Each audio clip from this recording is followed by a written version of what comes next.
Hey y'all.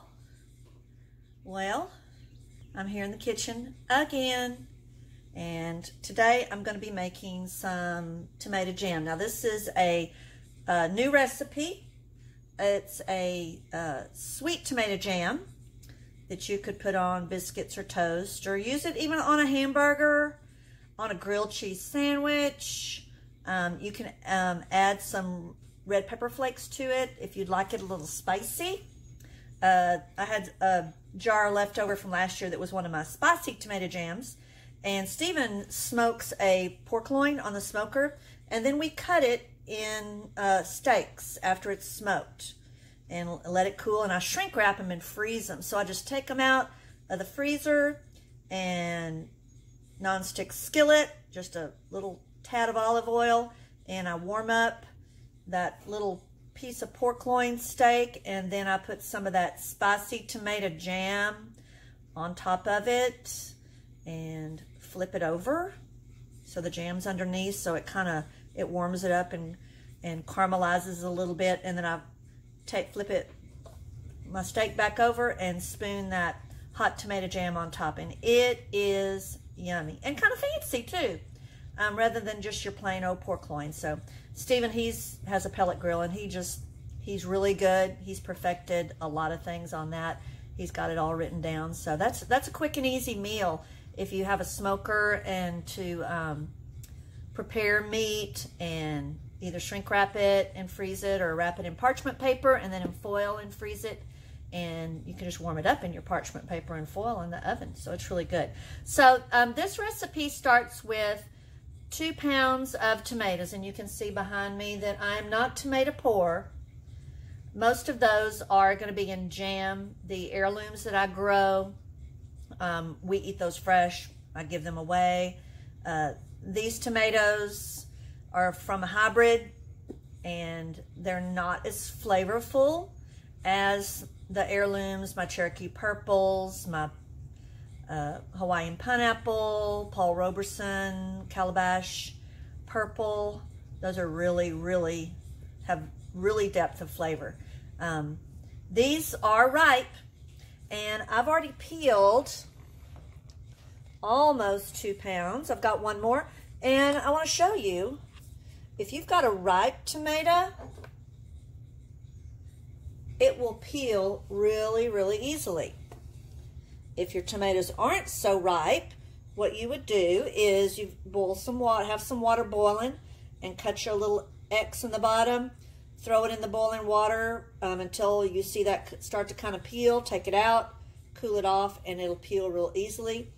You can also put tomatoes in the freezer, and when you take them out and thaw them, that skin will come right off. So see how that kind of looks kind of bad on top?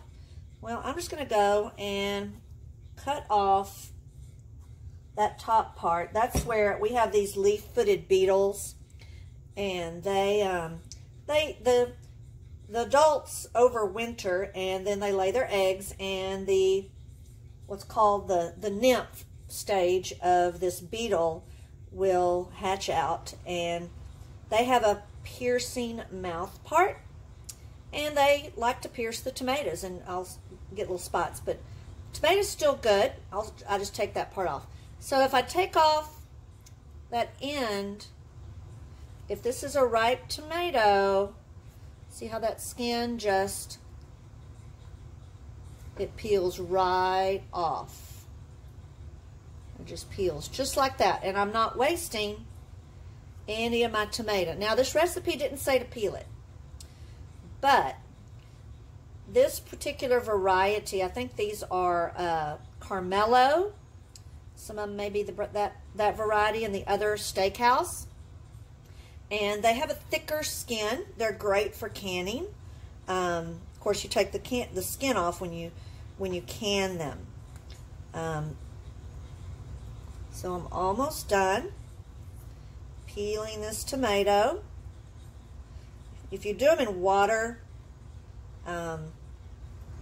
even when they're ripe, it does come off easier. You could just use your running water, but I just didn't do that this morning.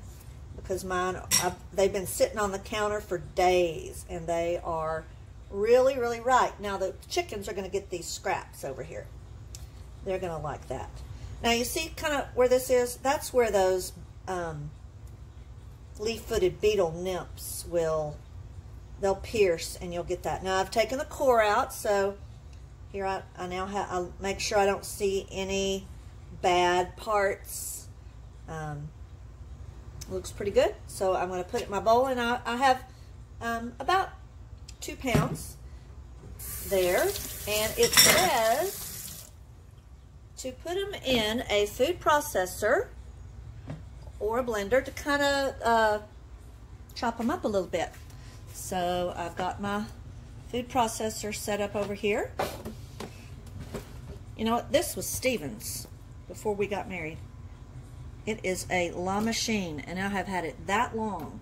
I have had to order one little part that goes in there for when you want to grate cheese, because one time I was into making my own laundry soap, and you grate that Fells Naphtha bar soap, and yeah, this isn't made for grating soap. And I found out that homemade soap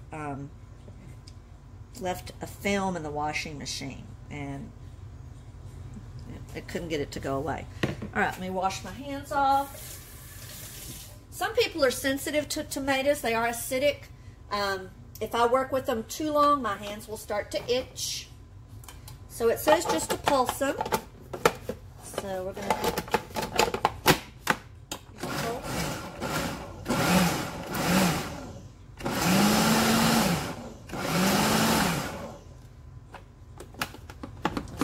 looks like. I may have put too many in there. So what I'm going to do is, there is a lot of juice in there. I'm going to leave these on top, and we're going to take them over to the skillet, and I'll just kind of tear those up with my hands. So what I have over here, it says to do it in a skillet. So I'm just going to use this large, I think it's a 10 or probably a 12-inch non-stick skillet, and what I have in there is 1 1/2 cups of light brown sugar, and I packed the light brown sugar. I have 1 1/2 cups of light brown sugar. I have 1/4 teaspoon of a ground ginger. And it says here, they have a little note on the recipe that says that they like the roasted ground ginger. So there must be one that you can get that's roasted. It calls for 1 lemon zested and juiced. So I've zested my lemon here. I did not take my thumbnail off like I did the other day, which was not good. Luckily it didn't get into my grater. So I've got the zest of a lemon. These are super, super sharp. This is, I'm not going to do the bottom of my foot. You need to take a callus off with that, not take your skin off. And I juiced the lemon, and I had an extra half a lemon sitting there from something else that I did, so I went ahead and juiced it. So this is going to, since I think that's a lot of brown sugar, I'm going to add a little more lemon juice. So 2 pounds of ripe tomatoes. You could cut these up or just tear them up or do the food processor. 1 1/2 cups of light brown sugar. 1 lemon zested and juiced. And 1/4 teaspoon of ground ginger. And then I'm going to add my tomatoes over here. And I'm going to tear these up. So I'll do that here in just a minute. Let me wash my hands off.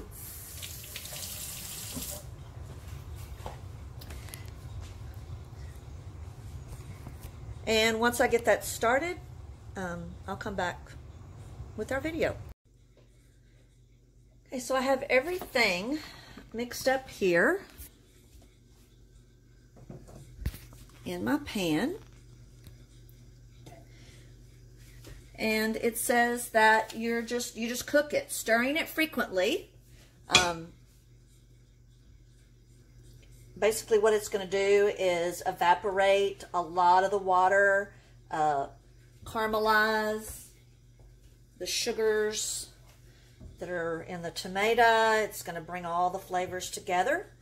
And it says it takes a long time. I have a recipe that I do that takes, took a couple of hours to get to that jam consistency where when you lift up your spoon, it doesn't drip off, but it kind of sheets off, and then you know that it's ready to jar up. This recipe, if you want to look it up, came from www.healthy-delicious.com. Just summer tomato jam, and that's what the ingredients look like right there. And on the back it says this was adapted from the Little House Cookbook, Frontier Foods from Laura Ingalls Wilder's Classic Stories. So I saw that. I thought that would be kind of neat to make to sell at the farmer's market. Once a month, I'm at the Belleville Farmer's Market, and I have my eggs, of course, and my bags that I take, the tote bags. I have one right here that someone ordered on Etsy. I take feed sacks, and I'll, trim them and wash them and make them into tote bags. And I guess at the bottom, so when you open them up, they'll sit flat. And I sell those at the farmer's market. I have some other things, but so this tomato jam is something that's going to go to the farmer's market if I like the taste of it. I had a lady there at the June market, and she says, "You have tomato jam?" I'm like, "Not yet. My tomatoes are coming in." So I told her I would have some to check back. So I'm going to let this cook. Have some lunch while it's doing that. Stir it every now and then. And the recipe said it would make 4 half pints. For the farmer's market, I like to use these little 1/4 pints, which is about a half a cup of jam or jelly. People, they like that size to try, and also make the half pints for when they come back and I need a bigger one. So I like these little 1/4 pint jars. I've already got them in my hot water, just sitting there, just waiting to be filled. So we'll be back and show you when we're ready to jar things up, what the finished product looks like. Okay, this has been cooking for about an hour now. And you can see that the color has changed. There's not as much liquid. I'm just letting it just kind of simmer, and I use this silicone spatula to, go around the edge and get this part that kind of caramelized there. And it's not burning. I'm not cooking it too high. I kind of, mash those bigger pieces as they're cooking, and if I still look, it's still just kind of drips. See, it just drips off right there. When it gets to where it's more like several drops, they come together and it kind of sheets off, then I know that it's ready to jar up. So we'll just keep letting it cook. Okay, it's been almost an hour and a half, and I want to show you what this.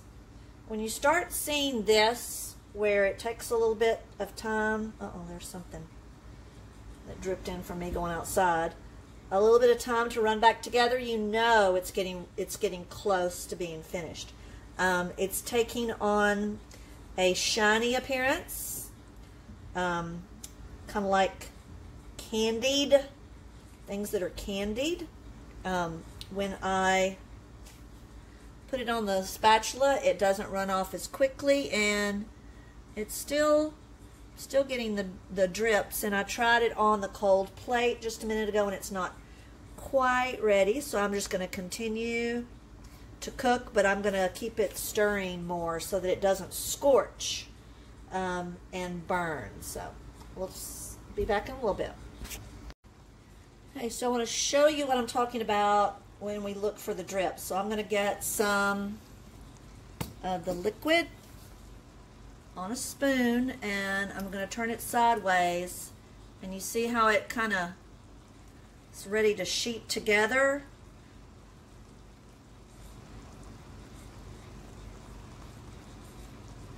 It's almost ready, because see how it's doing? It's really thickened up here. Really has turned that dark, rich, beautiful color, like you know how ketchup is dark? Well, that's because ketchup has sugar. It's been cooked down. And I'm going to grab my cold plate really quick.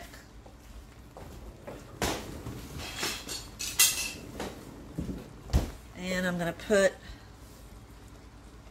some of that liquid there on that cold plate. It's been in the freezer, and I'm just going to let it sit for just a little bit while I'm going to turn this down and just keep on stirring it. Guys, it's really great when you have no-stick cookware to have silicone spatulas, because they are heat-proof. They're not going to melt. I like a solid one like this, because if you have the wood going down into the silicone, mold can get down and form down in there, because it doesn't dry unless you take it apart. So this is almost ready. So if I turn the plate, it still runs. It's still, see how it fills in. So it tastes wonderful. I'm just going to stick that back in there. I think just a couple of more minutes. I did turn the heat up a little bit while ago, and just speed it up a little bit. And I could probably go ahead and jar this up right now, and it would probably be, you know, a soft jam. The pectin that's in the tomatoes is what's going to give it a little firmness, but tomato jam doesn't get really firm like jellies and other jams do, like blueberry jam, blackberry jam will get firmer because the berries have a higher sugar content than the tomatoes. So it's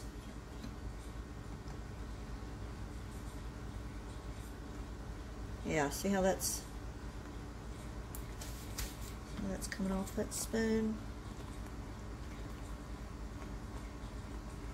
It's not drip, drip, drip, drip. It's coming off kind of starting to in sheets. So I'm going to go ahead and jar this up. So I'll be back in a little bit. Alright, so I have my jars out of the water bath, and I've moved my jam over here. I've already tasted it. It tastes really good. It has the tomato flavor. On the back end, you get the ginger that's in there. So I'm going to wet my paper towel a little bit right there in case I need it to wipe off the rims. And we're going to leave a 1/4 inch head space on this jam. Then it's going to into the water bath to process. When it gets to a rolling boil, you're going to process it for 20 minutes. Then you'll have the lid on while you're doing that to keep it boiling. And after the 20 minutes is up, I take that lid off and turn the fire off. and I let it sit in the water about 5 minutes before I take it out.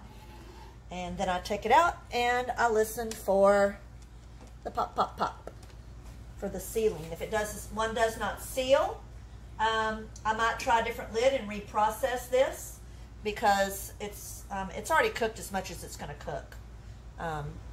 If not, you can refrigerate it and use it. So I have my lid that I got out of the hot water. Today's lids, you really don't have to heat them to soften that rubber gasket there, but I do to sterilize. But I'm doing these 20 minutes in a water bath. You really don't have to sterilize at that. So I'm gonna put my lid on and my rim, and it'll be ready to go into the water bath here in just a moment. And there's lots of different things you could add. I think I'm going to add some red pepper flakes to this recipe, and so that I would have a spicy tomato jam to use with meats. You can also use it for like little snacks with a cracker and cream cheese or goat cheese or mozzarella, fresh mozzarella, and put that jam on top. It makes really nice little hors d'oeuvres, or just a little snack or a nice lunch if that's what you'd like to have. So I hope you make some tomato jam. This is really easy. It just takes a little bit of time and, you know, practice getting to know when it's gelled. But it's okay if it doesn't thicken up the first time. It's still yummy. Still use it. So I hope y'all have a great rest of your day, and stay safe, stay well. It's all going to be okay. Just going to take some time. Bye, y'all. I wanted to show you what I'm talking about when I talk about a full boil to process. That's a full rolling boil right there to process. Now, this recipe said that it would make 4 half pints. My tomatoes probably had a lot of water in them, so it only made up 4 of those little 1/4 pints. So really it made half of what the recipe says. So it just depends on how meaty your tomatoes are. So I just wanted to follow up with you on that and show you here on my plate the leftover jam that I didn't you can see that, yes, that's perfect right there. When you make the line through, it really doesn't go back together. So I know that I'm going to have a good texture. It's sweet. I taste the lemon. I taste the ginger. And of course that good tomato flavor there. Bye, y'all.